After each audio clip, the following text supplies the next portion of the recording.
Après ce qu'on appelle le peripsum, quand on veut faire le malin, quand on veut parler latin, c'est-à-dire le par lui, avec lui et en lui, je vous ai rappelé que c'était les hymnes christologiques de Saint Paul, où il revient sans arrêt sur en dehors du Christ, vous ne pouvez rien faire, vient aussitôt le Notre Père.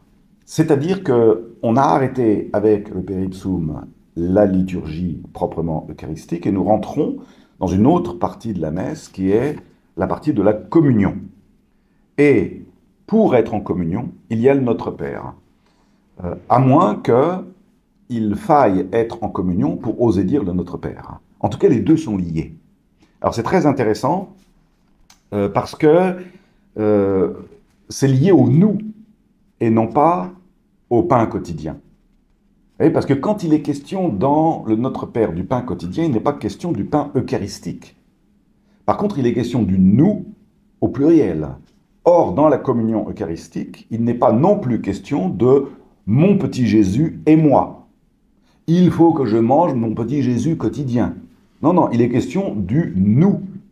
Communion, ça veut dire nous. Nous sommes en communion. Un certain Joseph Ratzinger rappelait qu'il n'y a pas de communion sans communion. Alors en allemand, ça marche mieux. Mais en français, ça veut dire il n'y a pas de communion eucharistique s'il n'y a pas de communion entre frères. Il n'y a pas.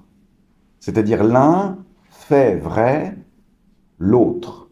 Ah, c'est très intéressant ça. C'est dans Deus Caritas Est. Joseph Ratzinger était devenu Benoît XVI. Et c'est une encyclique. Et donc c'est à cause du nous que le Notre Père est à cet endroit dans la prière du dimanche. D'ailleurs, nous avons un texte de Saint Paul, 1 Corinthiens 10, je vous le lis, « Puisqu'il y a un seul pain, nous qui sommes plusieurs, nous formons un seul corps, car nous participons tous au même pain. » Donc, vous voyez, nous sommes un seul corps parce que nous participons au même pain. Parce que nous participons au même pain, nous pouvons dire notre Père. Pardonne-nous, et non pas pardonne-moi, etc. Voilà, donc on a une très belle prière aussi. Alors ça n'a pas été retenu dans les textes du Nouveau Testament.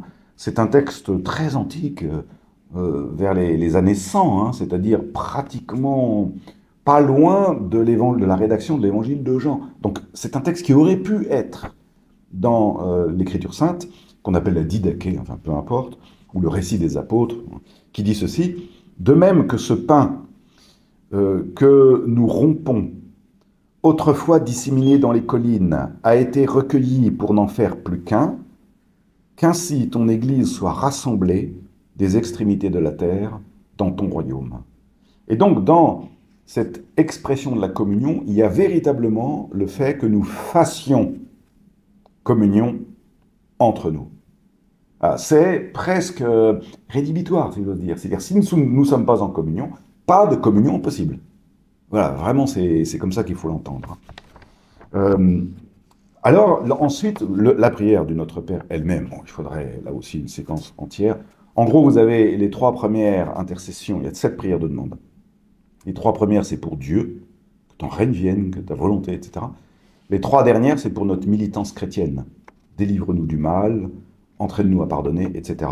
Et puis au centre, donne-nous notre pain quotidien. Alors c'est quoi ce pain quotidien? Donne-nous notre pain quotidien. Il y a plein de choses qui sont dites dans ce seul verset. D'abord, que l'essentiel de notre vie, ce qui nous fait vivre, nous est donné. Donne-nous. Et quand nous disons donne-nous notre pain quotidien, nous acceptons cette idée que l'essentiel de ce qui nous fait vivre nous est donné. Alors qu'est-ce que l'essentiel qui nous fait vivre? Voilà, ça c'est une première bonne question. La deuxième, c'est le pain quotidien, c'est évidemment la foi et l'espérance.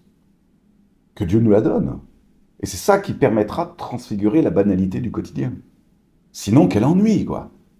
On compte les jours, comment ça va comme un lundi, enfin vous voyez, le truc complètement abruti qui fait que nos vies sont desséchées, desséchantes. Non, non, le pain quotidien, c'est la foi, l'espérance, la caritas. Et puis le pain quotidien, c'est évidemment la parole de Dieu.